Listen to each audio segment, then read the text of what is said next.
Actually, that title's not quite right. I think the most embarrassing moments are deeply repressed and we don't want to bring those out. So let's call it the 5 mediocre embarrassing moments.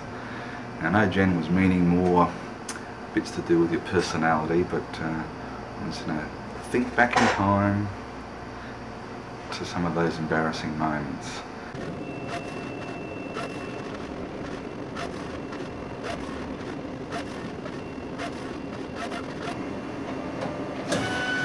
First one I'm going to categorise overall, number 1, is general stage fright like right now.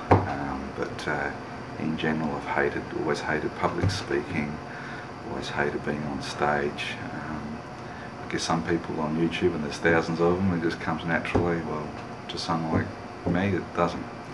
There's a few classic cases of getting up and stuffing up speeches. I remember calling the bridesmaids bridegrooms at a wedding once. That was a shocker. At least that was in front of family and friends.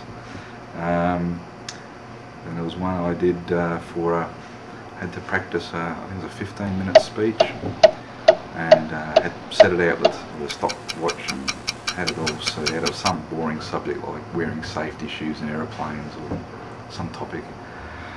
Anyway, come the big day up on the stage, on the bright lights and a audience packed, I just rushed through it like you would not believe.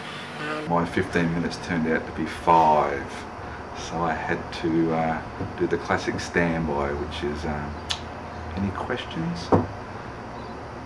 Okay.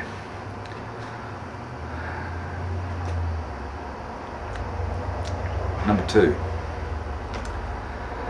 Oh, school memories. I guess we've all done it. Slipping notes to girls. Oh, it's one of these ones where you wish you could just go back in time. I remember at the time slipping a note into a girl's bag. I knew which bag it was outside of class.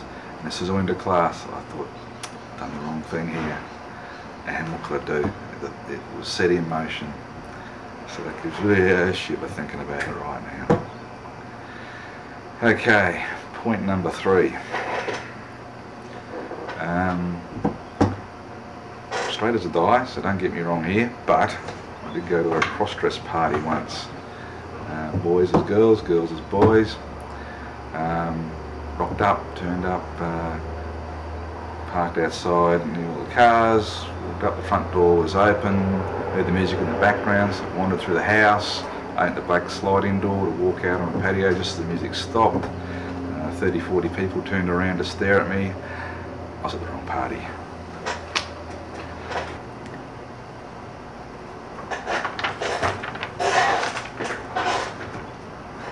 Number 4. Right, there I was, driving behind a friend's vehicle in the bush, and he picked up a few twigs underneath the car and caught on fire. So I got on the radio and told him to better pull over. I sort of did the hero routine, jumped out of the car, grabbed my little fire extinguisher, first time to use it. Went around one side of the car, bent down and squirted. Unfortunately, at exactly the same time he'd bent down the other side of the car and got a face full of the bloody dry chemical powder of the extinguisher. So we both stood up in a panic and shook and ran around the opposite sides of the car, bent down and bloody did it again on the other side. So my big hero shot in front of all these people was acting like a Keystone Cop. It was shocking. Right. Number 5. Well, there once was this, once in band camp,